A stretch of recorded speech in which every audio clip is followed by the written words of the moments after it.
What's up, knuckleheads? Ryan Hutchins here with Kid & Company. Today we're going to be talking about HO scale slot cars. We will cover everything from the T-Jet models all the way to the high-performance Viper chassis. So if that sounds like a good time to you, you might want to stick around.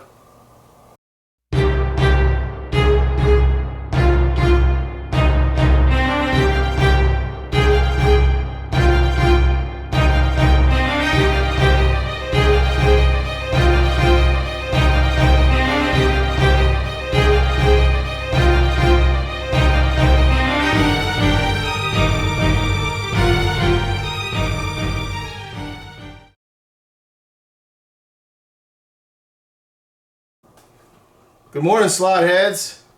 Well, we're going to start off with the old school Thunderjet 500s. People call them T-Jets. Believe it or not, these three cars here, they're older than I am.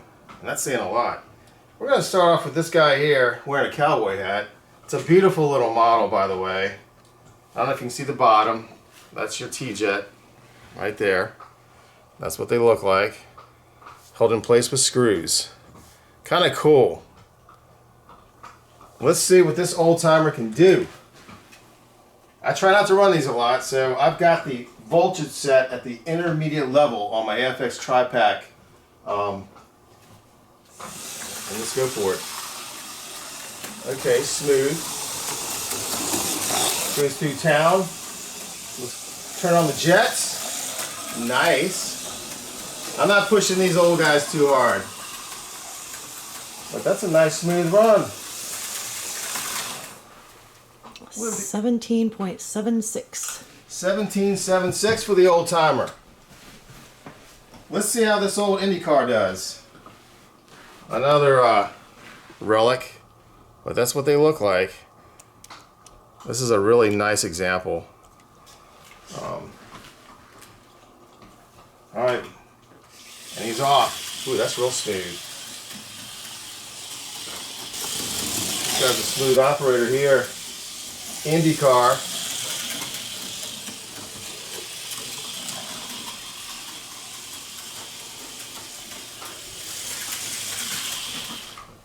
$16.8. Not bad. Like I said, I try not to run these because I'm afraid I'm gonna, ruin them. This thing is ancient right here. This is like an even smaller version. That's obviously like a Lotus. Let's see how this one does. See if it even goes around the track. Okay. Alright, little dude. Oh, that's going to look so cool coming through town, especially once I get the buildings lit up. He's trucking along. Like I said, this is like a narrow chassis version of the old T-Jets. He's probably going to be around 20 seconds, I'm guessing. 24.44. 24.44. Alright, well, I think three of these examples are good enough. Old school, but man, it's just cool to have these in your collection, even if you don't run them. And I don't run these. I strictly have these as a collector. So, on to the next chassis.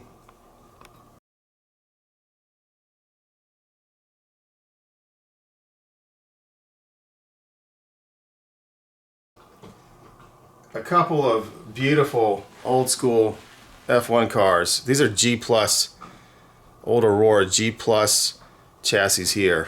I try not to run these too. Especially beautiful examples like this. So let's see what the Ferrari can come up with. I'm going to run him in the blue lane, which is the intermediate voltage also. Alright, we're off. Oh, okay. A little bit of speed there. Oh man, he looks great on the track. Wow. Ooh. Like I said, I don't run these, so I don't know what to expect. This is an intermediate voltage. That's pretty good straight line speed for something that's almost as old as I am. And what we're looking at, 16 seconds, basically. So, those are G Plus cars. Now I'm going to run an example of a magnetraction car, which came out about the same time. I've doctored this one up a little bit. That's what the bottom looks like. This is the newer Magnatraction. I think it's an Auto World or Johnny Lightning or one of those brands.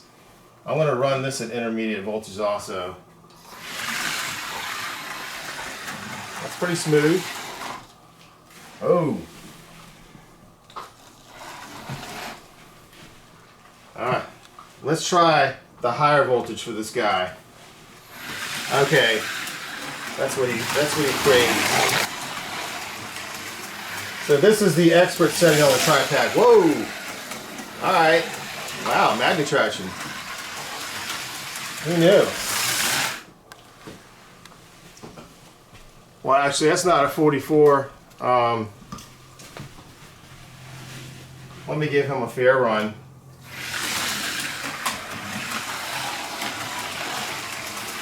Very smooth. I'm not trying to set any records here.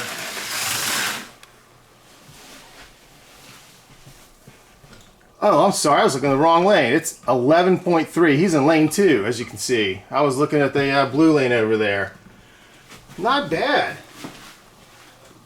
And one more magnetraction car. And this is an old school example here. Really cool. Volkswagen. Like a Volkswagen Thing, I believe is what they called it. And there's your old school magnetraction chassis. Aurora AFX, and it's held with screws also. Pretty cool. Let's see if this guy makes it around the track. I'll put him in the higher voltage lane also.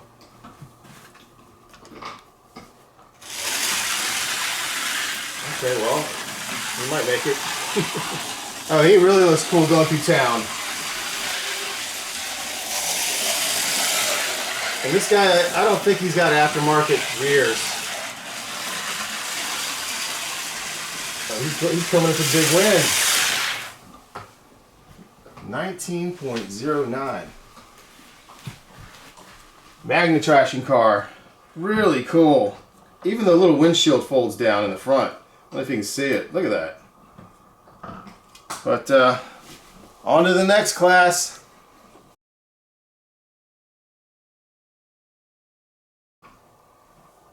You know I had to do it.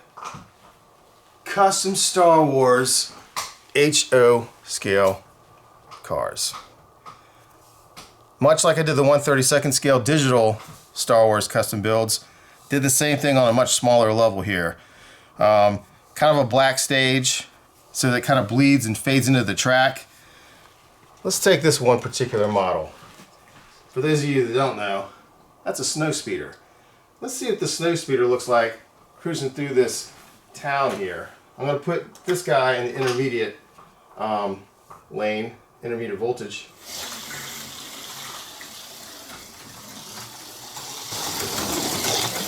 You don't see that every day, is what the people in town are saying. Whoa, nice!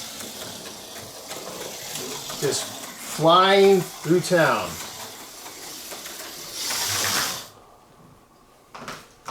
And we're in the blue lane, 16.2, not bad. Obviously, I'm not pushing these particular models. I mean, I spent a lot of time putting these together. Let's try one more, the TIE Fighter.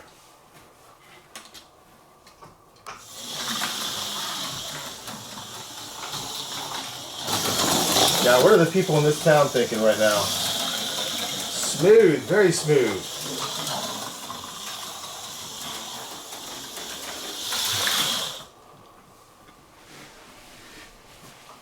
$14.3.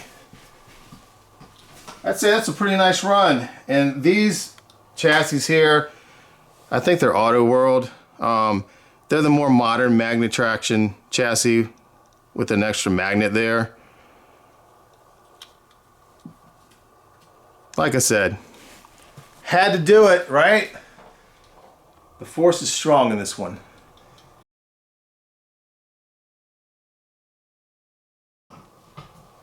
We're going to call this the Miscellaneous chassis segment. Kind of some oddballs in my collection since it's mostly AFX, Aurora, and Tomy. You might recognize these, especially if you're in the HO scale slot cars.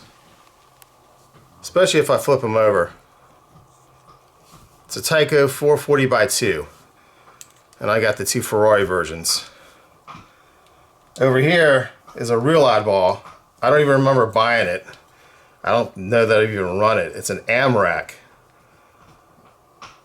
Maybe somebody will recognize that. Anyway, let's see how the 440 gets on. Put them in the higher voltage lane. These do not have aftermarket rears, so let's see what happens. Oh, a little choppy, pretty quick.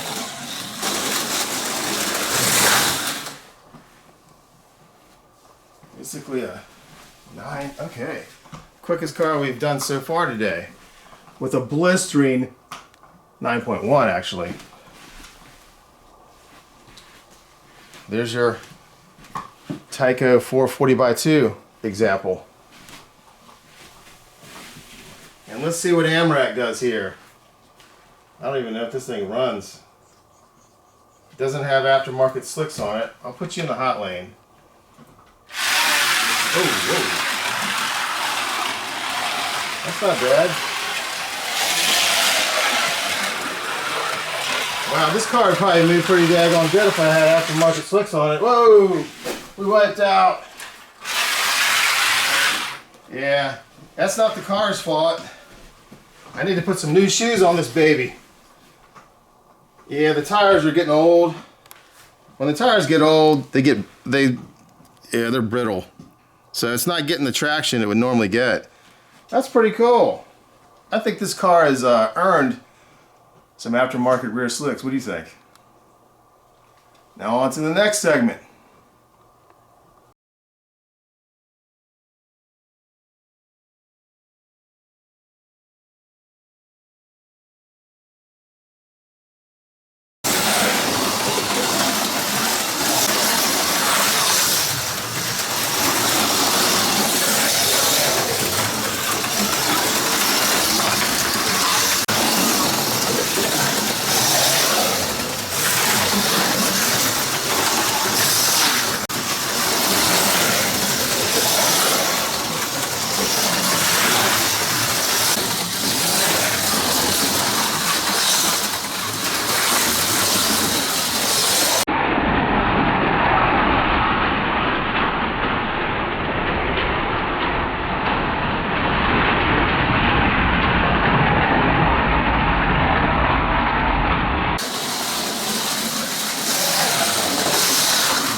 Feeling congested?